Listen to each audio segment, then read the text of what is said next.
Cleaning the mobile drone warehouse. Take a look at your mobile device. Do you see oil, fingerprints, and lint on the touchscreen? Dust and crumbs forming particularly frost in the corners? Is that a hair stuck at the screen's edge? Because our electronics are constantly within our gropey grasp, they can get pretty gross. They're taken into public restrooms, handed to runny-nosed toddlers, passed around to share photos, and pressed against sweaty skin and jeans. Repeated studies show what accumulates is germy nastiness worse than what is on the bottom of your shoes. That devices can be a source of disease transmission is not a subject of debate anymore, said Dr. Dubert Guerrero, an infectious disease specialist at Stanford Health in Fargo, ND, and co-author of a study about the persistence of bacteria on iPads published in November in the American Journal of Infection Control.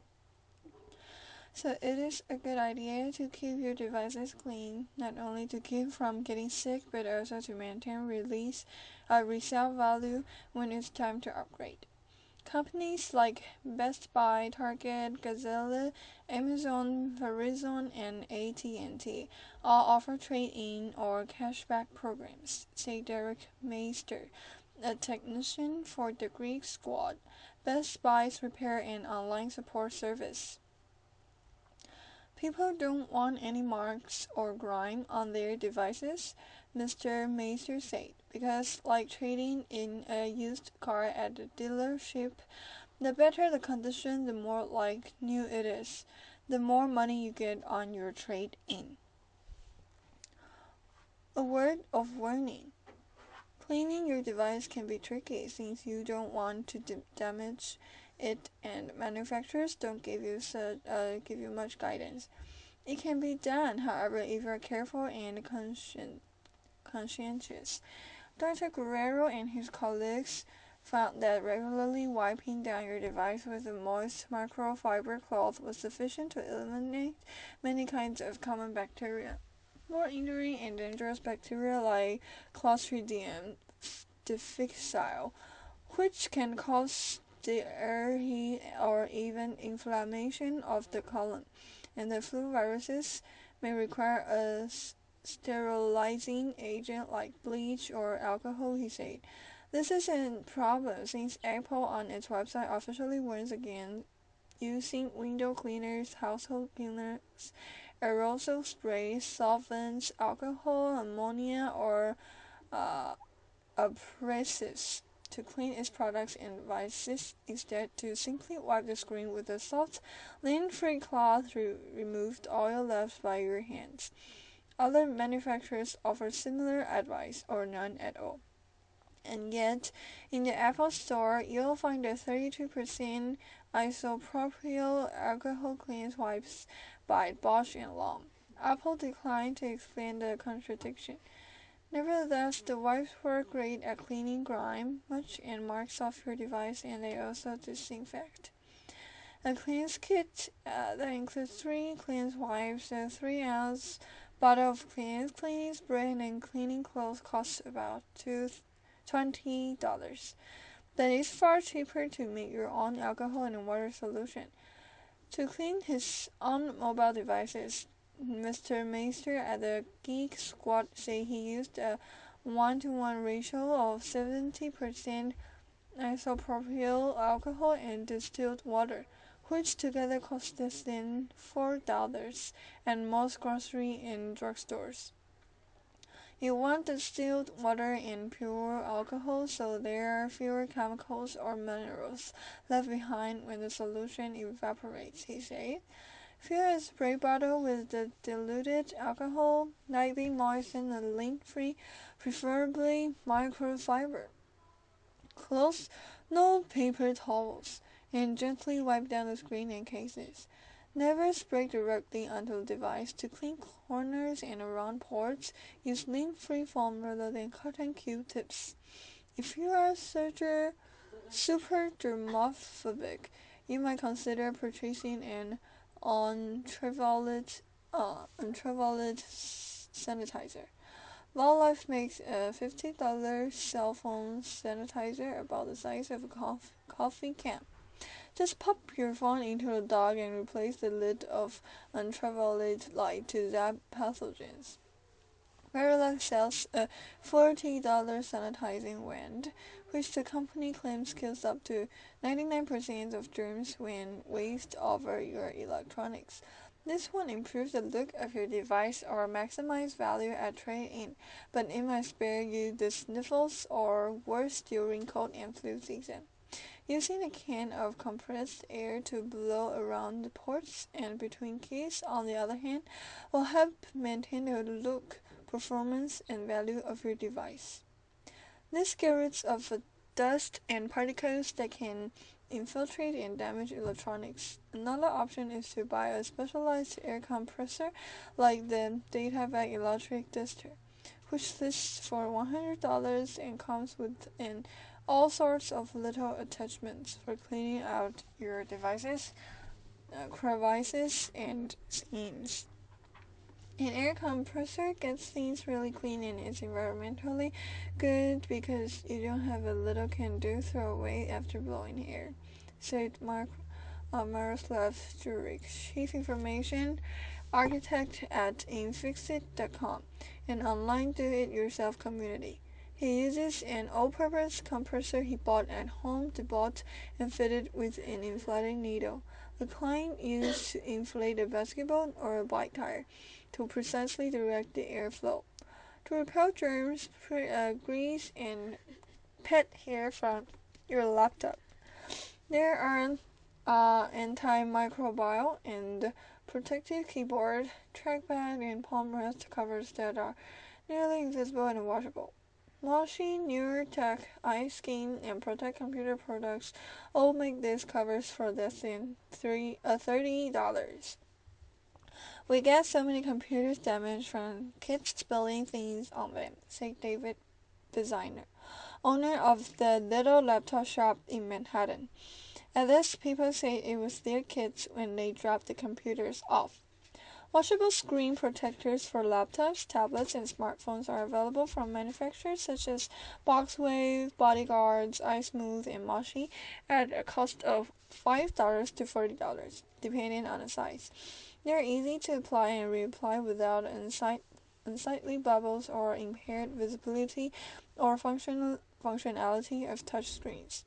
Similarly, ultra sleeves and chest sleeves are clear, hygienic, and protective iPad and tablet covers. They enclose the entire device and are disposable. They're intended for people working in healthcare, construction, industrial, or restaurant settings. These covers are also ideal for those who might have to share their devices with multiple people during the course of the day, like teachers or salespeople. A pack of 10 costs about $12. It's up to you how obsessively you want to clean your mobile devices, but health and electronical experts advise wiping down your mobile device with a moist microfiber cloth at least daily for basic sanitation and upkeep. Like your toothbrush, your mobile device is something you want to clean regularly, said Dr. Guerrero, the infectious disease specialist, and it's probably not something you want to pass around the table. Inequality crisis or scam. When President Richard Nixon arrived in Beijing in 1972, Chairman Mao Zedong, with his Marxist revolution, Great Leap Forward, and Great Proletarian Culture Revolution, had achieved inequality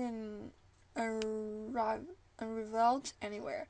This is until Pol Pot came along.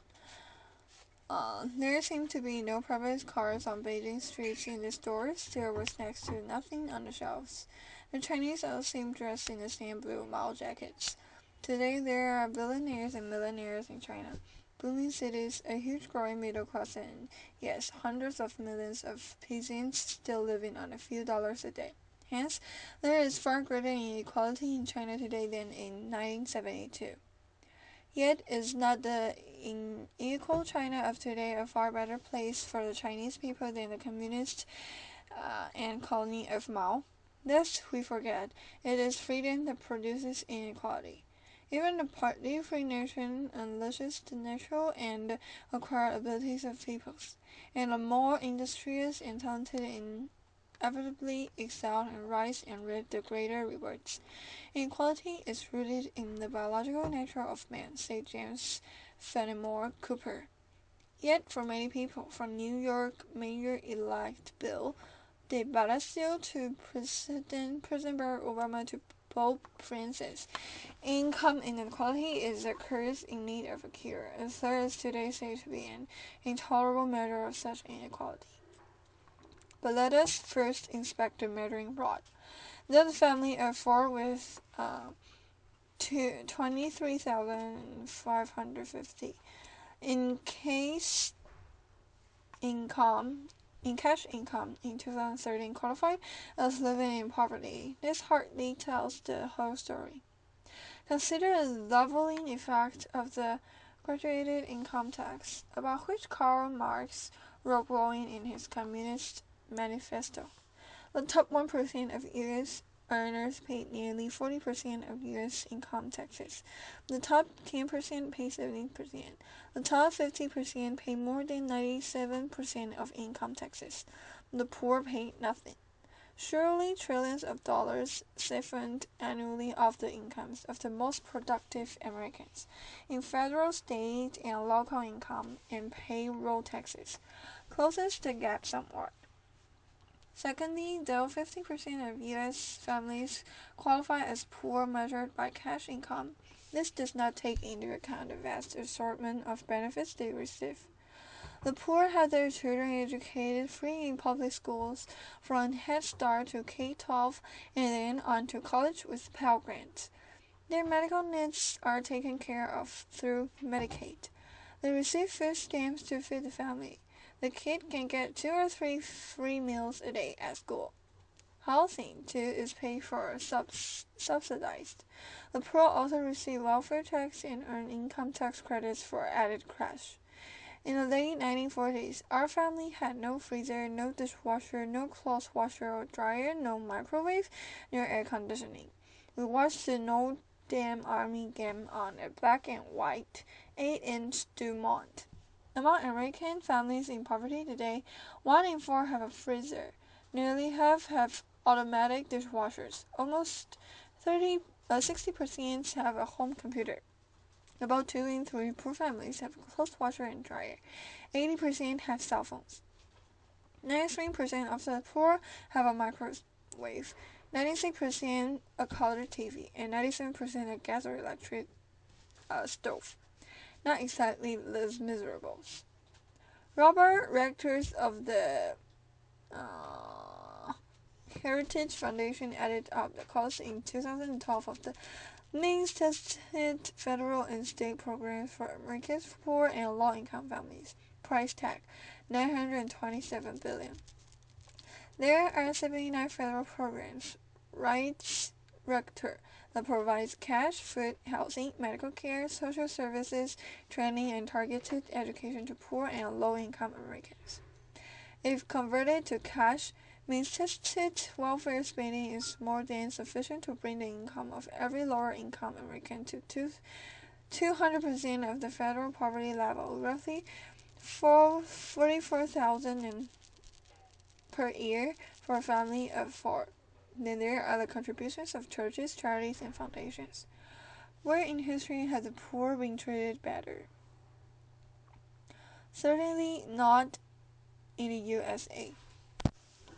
In the 1950s or during the Depression. Why? Then all this sudden talk about reducing the gap between rich and poor. A good society will take care of its poor, but envy that others have more, and coveting the goods of the more successful used to constitute 2 of the 7 capital scenes in the Baltimore Keystone. At Harvard University in 1965, President Lyndon Johnson declared, "We seek not just equality as a right, but equality as a fact and equality as a result." Yet the only way to make people who are equal in talents equal in rewards is to use governmental power to dispossess some and favor others. Alexis de Tocqueville showed it coming. The sole condition which is required in order to succeed in centralizing the supreme power in a democratic community is to love equality or to get men to believe you love it. Thus the science of despotism, which was once so complex, is simplified and reduced to a single principle. Get people to believe you are seeking the utopian goal of equality of all, and there is no limit to the power you can amass. Patrick J. Buchanan is the author of Suicide of a Superpower. Will America survive to 2025? To find out more about Patrick Buchanan and read features by other creators, writers, and cartoonists, visit the creators' webpage at www.thecreators.com. 11 years old gets stuck in washing machine playing hide and seek. A game of hide and seek in South Jordan, Utah, amongst some young family members didn't end so well when one of them, an 11-year-old girl named Trinity, got stuck in a washing machine. As KSL News reports, she thought that the washing machine would be a great hiding place, and it was. Or at least it was until she realized getting out was much more difficult than getting in. When a young lady tried to get out, she couldn't and ended again by calling for help. Her playmates had some interesting ideas for a solution. As KUTV2 News reports, they decided the best plan of action was to try and slide her out. For lubricant, they first tried butter. They didn't work, so they then used peanut butter. And if you can believe it, they didn't work either, so they tried ice, which successfully made Trinity cold and unsuccessfully didn't do anything to free her. Then they poured warm water on her to combat the ice and did what they should have done all along, called her mom, Nicole Rhodes, for help. The Salt Lake Tribune notes that because the washer was beneath a stackable dryer, there wasn't a lot of room to work with. Nicole and her sister first tried to get Trinity out themselves, but realized they couldn't do it and called 911. Firefighters arrived. Rhodes told KSL that they got some power tools out, some big snips to get people out of cars. They were thinking they were going to have to cut down the middle of the washer and open it to get her out. However, they were able to instead take out the dryer, giving her the space to get out. Out of the washer, Trinity regained normal function of her legs, which had fallen asleep during the 90 minutes she was stuffed inside and was not taken to a hospital. Her mom is in good spirits over the matter, telling KUTV she's fine, more embarrassed than anything. Hawaii woman with Don last name gets new ID cards. A Hawaii woman whose last name is 33 characters long has finally gotten a whole thing to fit on her driver license and state identification card. Jenny Lokelani has a surname that consists of 35 letters plus an okina, a mark used in the Hawaiian alphabet.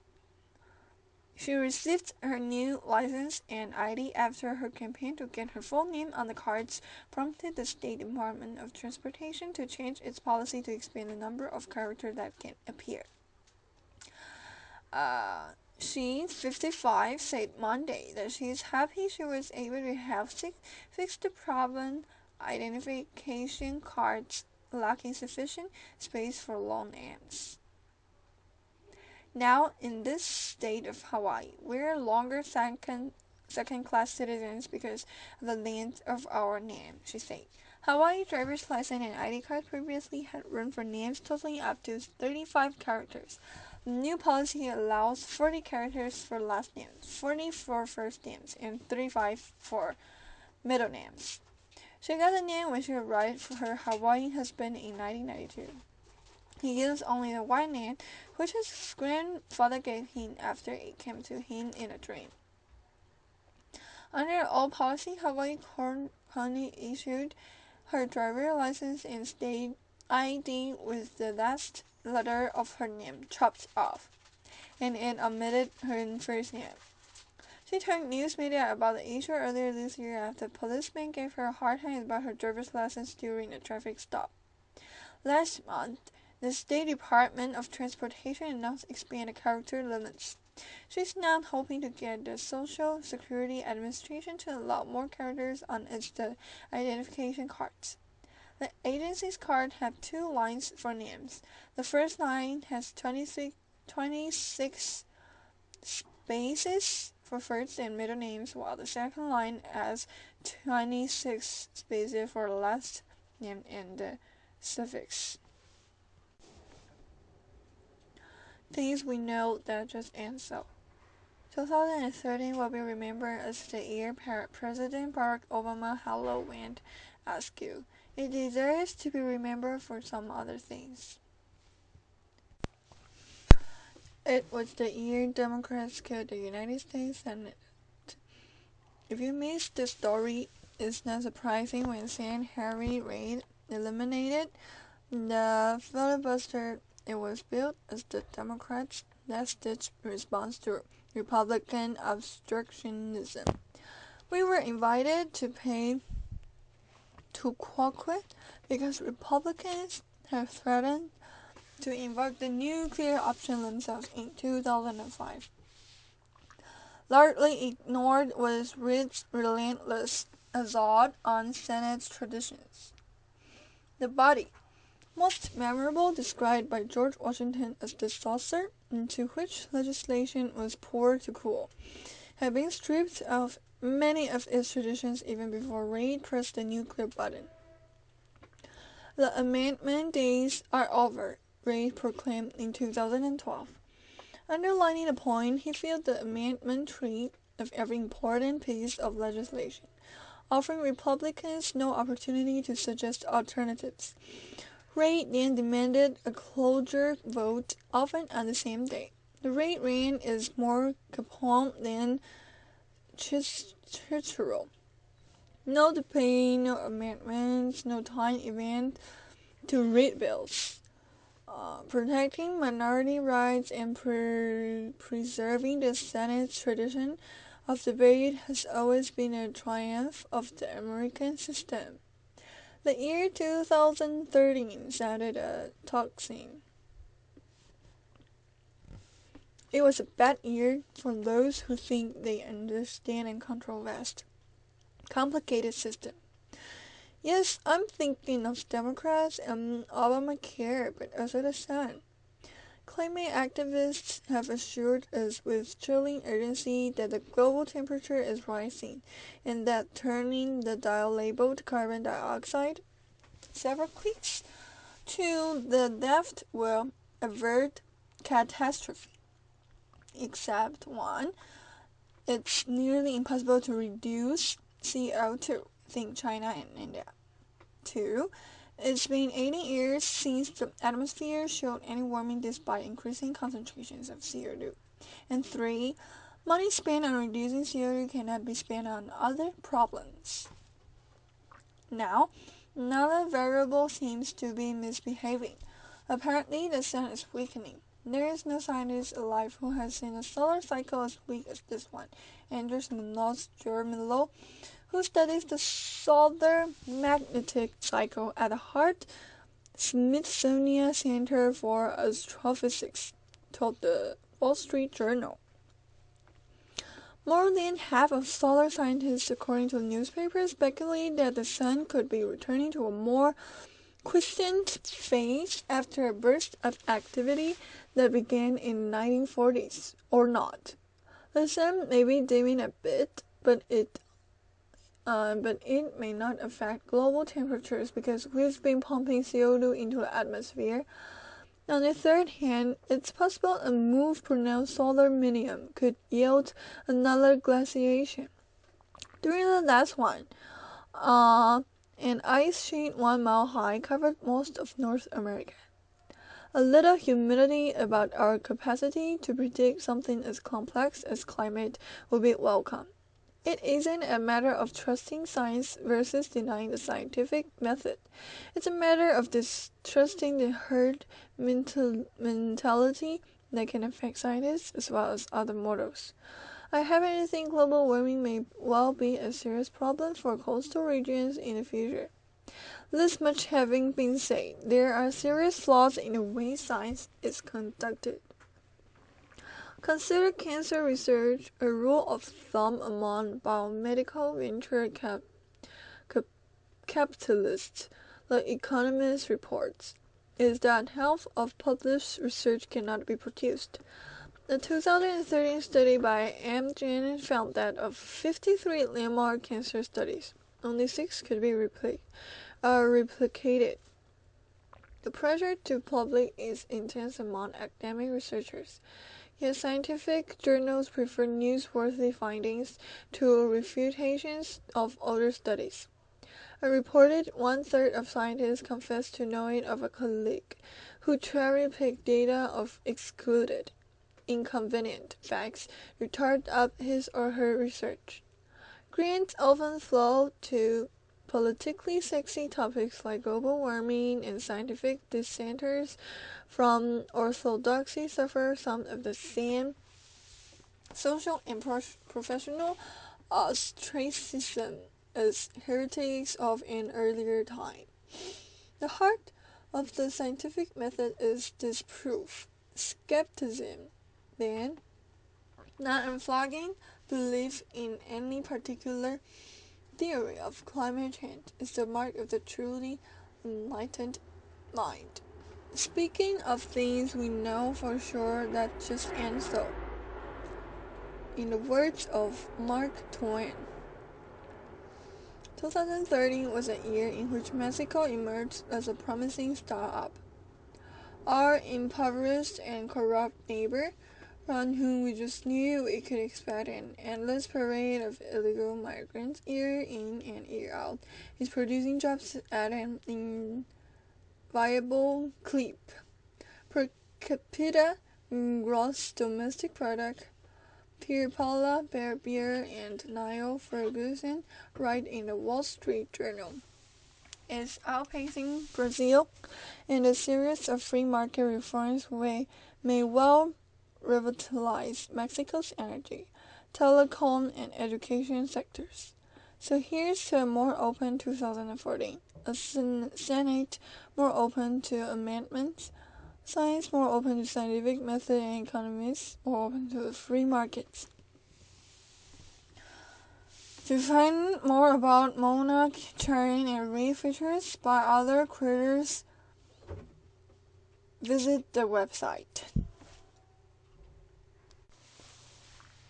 Christmas tree sought as tree for Colorado goats. Your trash could become a holiday treat for some goats in western Colorado.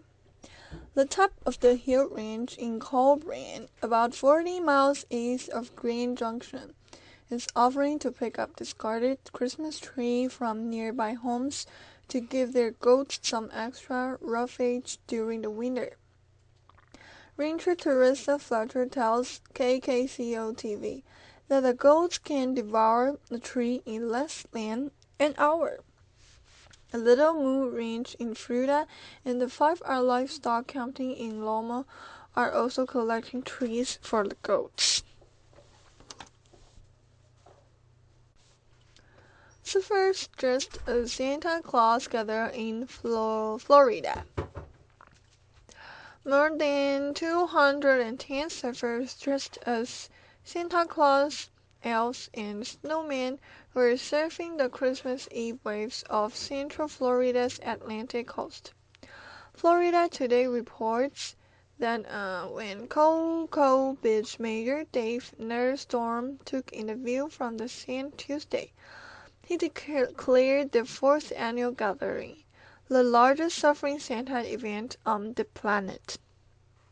Organizer George Trossett says he may move the holiday event to downtown Cocoa Beach next year to accommodate growing crowds. He started the tradition in 2009 with a few family members after seeing a television commercial featuring people suffering in Santa Claus attire. More friends joined them the following year, and in 2012, nearly 160 surfers participated. Trusted says the event has gone from being a little family party to being a community event.